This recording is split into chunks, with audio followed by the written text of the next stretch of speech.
Hi friends, இன்றைக்கி 2 விதமான ஹெல்த்தியான டேஸ்டியான பொரியல் எப்படி பண்ணுறதுன்னு பார்க்க. இன்றைக்கி நம்ம பீட்ரூட் பொரியல் தாங்க பார்க்க போகிறோம். பீட்ரூட் சாப்பிடாதவங்க கூட இந்த பொரியல் செஞ்சு கொடுத்தா சீக்கிரமாக சாப்பிட்ருவாங்க. பீட்ரூட்டும் ஒரு முட்டையும் இருந்துச்சுன்னா உடனே இந்த பொரியலை செஞ்சு பாருங்கள். அதுக்கு ஃபஸ்ட்டு ஒரு பீட்ரூட் எடுத்துகிட்டு அது தோல் எல்லாத்தையும் சீவி எடுத்துக்கலாம். நான் மொத்தம் ஒரு 4 பீட்ரூட் எடுத்திருக்கேன். அந்த 4 பீட்ரூட் தோலை சீவிட்டு நல்லா வாஷ் பண்ணி வச்சுருக்கேன்.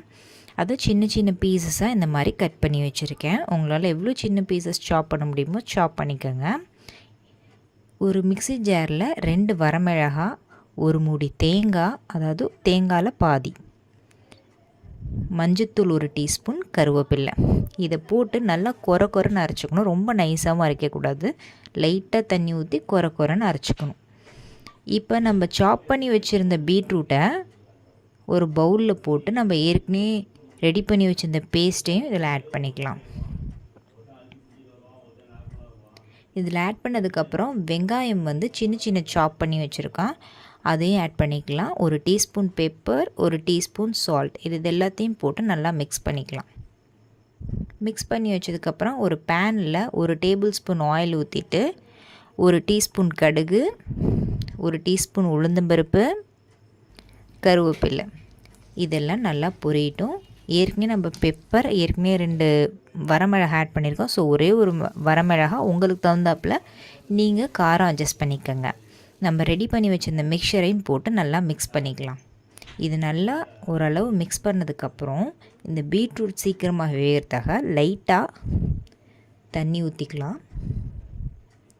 ஒரு 1.5 டேபிள் ஸ்பூன் அளவு தண்ணி ஊற்றினா போதும். கவர் பண்ணி மூடி போட்டு குக் பண்ணி வச்சிடலாம். அங்கே பாருங்கள், தண்ணிலாம் நல்லா அப்சர்வ் ஆயிடுச்சு. பீட்ரூட்டும் நல்லாவே வெந்துருச்சு. கொஞ்சம் கூட தண்ணியில் எல்லாம் அப்சர்வ் ஆகி நல்லா வெந்துருச்சு. இப்போ நடுவில் ஒரு சின்னதாக ஒரு குழி வச்சுக்கலாம். அதில் இப்போ 2 முட்டையை ஆட் பண்ண போகிறோம். 4 பீட்ரூட்டுக்கு 2 முட்டை போதும். உடச்சி ஊற்றிக்கலாம். இன்னொரு முட்டையும் உடச்சி ஊற்றிக்கலாம். முட்டை போட்டாவே எப்போதும் நம்ம பெப்பரும் சால்ட்டும் போடுவோம்.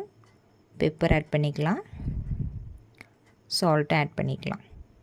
இப்போ ஜென்டலாக மிக்ஸ் பண்ணி விட்டுட்டு முட்டையை இப்போ இந்த முட்டை எல்லாத்தோடையும் கலக்கிற மாதிரி நல்லா மிக்ஸ் பண்ணிக்கலாம். ஒரு 2 நிமிஷம் நல்லா குக் பண்ணால் போதும். சூப்பரான ஹெல்த்தியான நம்மளுக்கு பீட்ரூட் ரெடி ஆகிடும். இது மாதிரி சாப்பிட்டோன்னா ஹீமோக்ளோபின் லெவலும் இன்க்ரீஸ் ஆகும். பீட்ரூட்டும் நிறையா சாப்பிட்லாம். லஞ்சுக்கு சாப்பாடோடய சேர்த்து சாப்பிட்லாம். இந்த வீடியோ பிடிச்சிருந்தா சப்ஸ்கிரைப் பண்ணிக்கோங்க. தேங்க்யூ ஃபார் வாட்சிங். வெல்கம் டு டிக்டாக் சமையல். இன்றைக்கி நம்ம தட்டைப்பயிறு பொரியல் எப்படி பண்ணுறதுன்னு பார்க்கலாம்.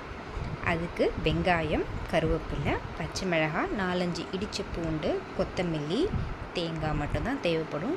ஈஸியாக செஞ்சிடலாம். ஒரு பேனில் ஆயில் ஊற்றி கடுகு, உளுந்தம்பருப்பு, 4-5 இடித்த பூண்டு, கொஞ்சமாக பெருங்காயத்தூள் போட்டு கருவேப்பிலை, 2 பச்சை மிளகாய் ஆட் பண்ணிக்கலாம். வெங்காயம் சின்ன சின்னதாக நறுக்கி வச்சுருக்கேன், அதையும் ஆட் பண்ணிக்கலாம். இதெல்லாம் நல்லா வதங்கணும். வதங்கினதுக்கப்புறம் 1 டீஸ்பூன் மஞ்சத்தூள், 1 டேபிள் ஸ்பூன் மிளகாத்தூள், காரத்துக்கு தகுந்தாப்பில் நீங்கள் காரம் அட்ஜஸ்ட் பண்ணிக்கோங்க. Mutton masala 1 teaspoon. இந்த மிளகாத்தூள் காரம் கம்மியாக இருக்கனால 1 டேபிள் ஸ்பூன் போட்டிருக்கோம். அப்புறம் நம்ம கட் பண்ணி வச்சுருக்க தட்டைப்பயிறு, அதாவது உங்கள் ஊரில் இதுக்கு பேர் என்னன்னு சொல்லுவாங்க, கமெண்ட் பண்ணுங்கள்.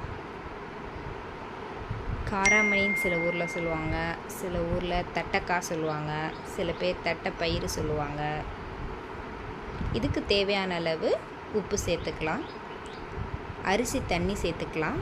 இந்த தண்ணி நல்லா சுண்ணதுக்கப்புறம் இறக்க போகிற ஸ்டேஜில் தேங்காய் ஆட் பண்ணிக்கலாம். இது தேங்காய் ஆட் பண்ணால் தான் நல்லா டேஸ்ட்டாகவே இருக்கும் இந்த பொரியல். இது மாதிரி ட்ரை பண்ணி பார்த்துட்டு கமெண்ட் பண்ணுங்கள். தேங்க்யூ ஃபார் வாட்சிங்.